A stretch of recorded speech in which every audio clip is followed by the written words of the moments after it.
Standing at 7'5", Tacko Fall is one of the most unique players the NBA has ever seen.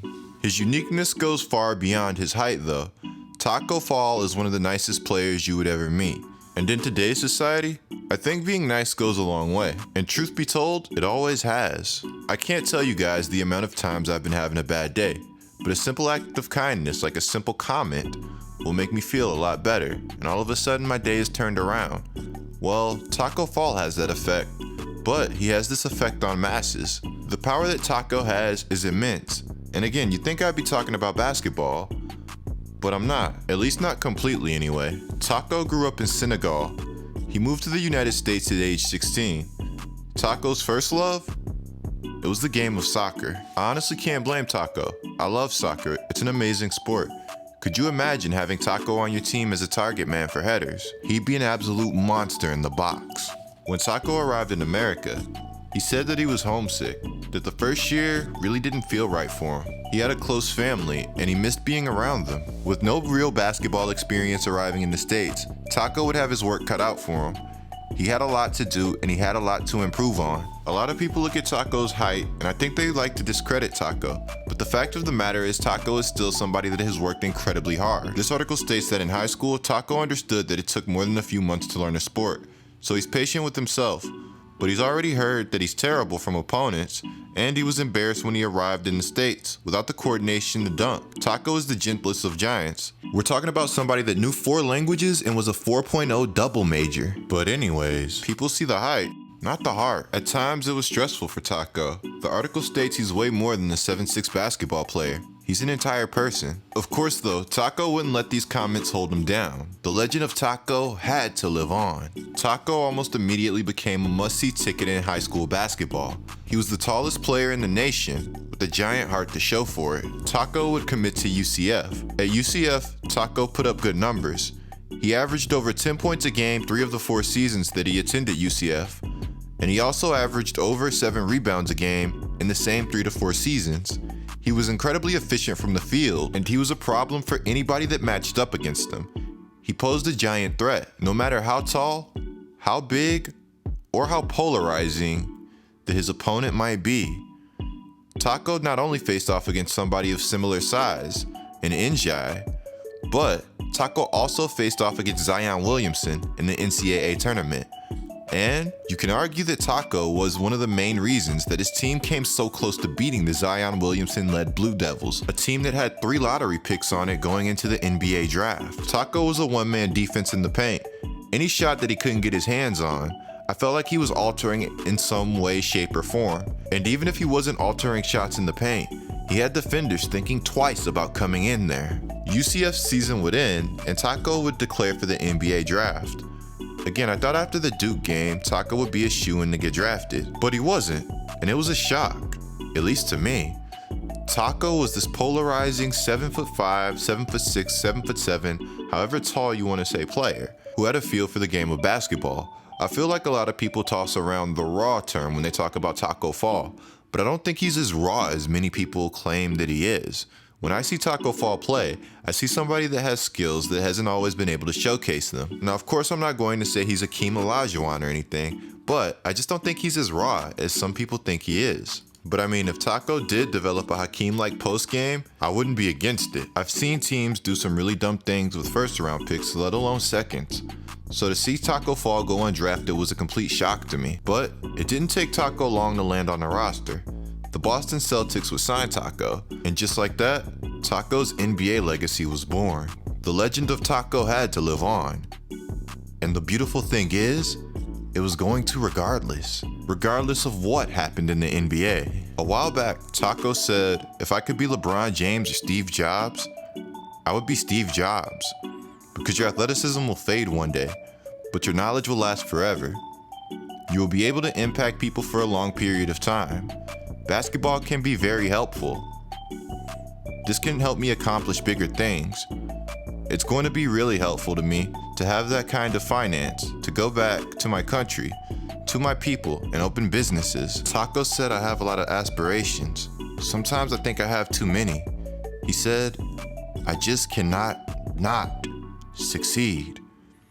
This video we're going to be talking about Tacko Fall and what makes him so legendary, while also talking about some other Celtics and how their season is looking. But before we go any further, guys, be sure to subscribe and turn on notifications. You will not want to miss another GETLIKECOOP video, and that's facts. I'm trying to get to 200,000 subscribers to go full time, guys, so be sure to subscribe and turn on notifications so I can bring you guys daily videos. I've been thinking about making a Bronny James video, and I've been thinking about doing videos on recruits and players that are going into college, and also college basketball players. That's something that I really want to touch on, and I feel like I haven't yet unlocked my full potential. But in order to do videos like this, I have to make sure you guys want to see these videos first. So be sure to let me know what videos you guys want to see down in the comments below. I saw a good suggestion on how analytics is affecting basketball and sports in general, and I'll probably do that one. I like that idea. Also, guys, be sure to follow my IG handle, GETLIKECOOP. You will not want to miss another post. Tacko Fall made his NBA debut earlier this year against the New York Knicks. He scored 4 points and had 3 rebounds. He didn't record a block, but it was just good to see Tacko out there and to see Tacko playing the efficient brand of basketball that we love him for. Friday, December 20th against the Detroit Pistons, Tacko made a return to the NBA floor, and this time he would have a much more efficient game. He would go 2 of 2 from the field. He would record a block, and he would also finish with 5 points and 2 rebounds. I feel like the story from this night goes far beyond Tacko Fall's play on the court, though. You have to look at how he was received by the Celtics fans.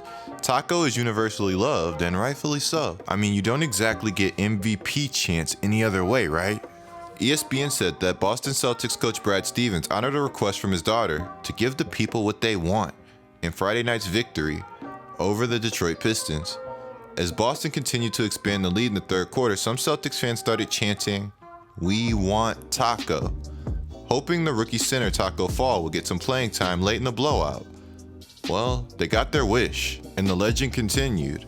I hope that as the season goes on, we see Tacko Fall more and more, but not in just a meme type role. I hope we see Tacko Fall truly reach his potential. I think he has a very high ceiling, and I think with the right coach, it could actually be unlocked. NBADraft.net compared Tacko to Boban, and despite being the same size, I don't think the two play exactly alike.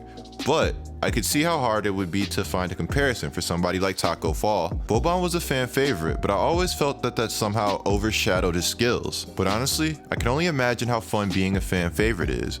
You look at Alex Caruso, and he seems to enjoy every second of what's going on in Los Angeles.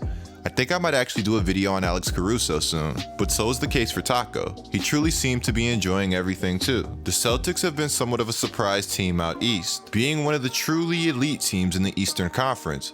The Celtics have had help from players having breakout seasons like Jaylen Brown.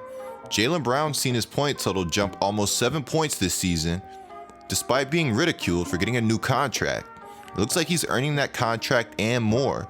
He's shooting 50% from the field, and he's shooting 37% from the three-point line. The duo of Tatum and Brown, despite being ridiculously good already, still offers major upside. And I'm not just talking about on the offensive side of the basketball.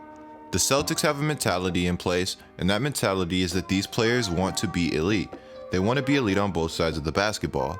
Tatum and Brown both have the capability to do so, and they've showcased high-level defense throughout the course of their career. Despite losing Kyrie Irving and Al Horford, the Celtics have remained strong, and you could argue that the Celtics losing Al Horford may have been somewhat of a good thing, because Al Horford isn't exactly having the best couple of weeks in Philadelphia. He's somebody that has looked like they have regressed and may not be worth the contract that they've been paid at all. But you can see why the 76ers would go after Al Horford. He was somebody that was supposed to help them defend Giannis. I mean, Giannis does seem like the guy that's going to be running the league, if not just the East, for the next decade. You can argue that Al Horford is playing through injury or that he never fully recovered from a past injury, but the truth is that it doesn't look good right now. But of course you don't get the name Playoff Al for no reason. Perhaps when the playoffs come around, everything returns to normal, and we see why the 76ers went out and spent big money on a key contributor like Al Horford. To touch back to Tacko Fall, I do hope he keeps working on his stamina, and I do hope he's able to stay on the court for longer periods of time. Again, the legend has to live on. This is somebody that can single-handedly get teams and bonuses. There's nobody in the NBA built to guard somebody like Tacko Fall. Tacko Fall has big-time rebounding potential in the NBA, the type of potential where you have to commit multiple players to boxing this guy out. He may not get the rebound, but he's going to make your team rebound better as a whole as a result of him being on the floor. He's such a polarizing target in the screen and roll that attracts so much gravity because he's not an easy guy to stop. Again, we're talking about somebody with a longer wingspan than Wilt Chamberlain and Rudy Gobert. That's pretty legendary stuff. And the legend of Tacko Fall must live on. We want Tacko, and so does everybody else. Who else do you know palming shots out of the sky like it's nothing? Be sure to click the video on the screen right now, guys. It's me going over Russell Westbrook and James Harden, how they could take over the entire league. I'm GETLIKECOOP. Be sure to subscribe, notice on, and I'm out.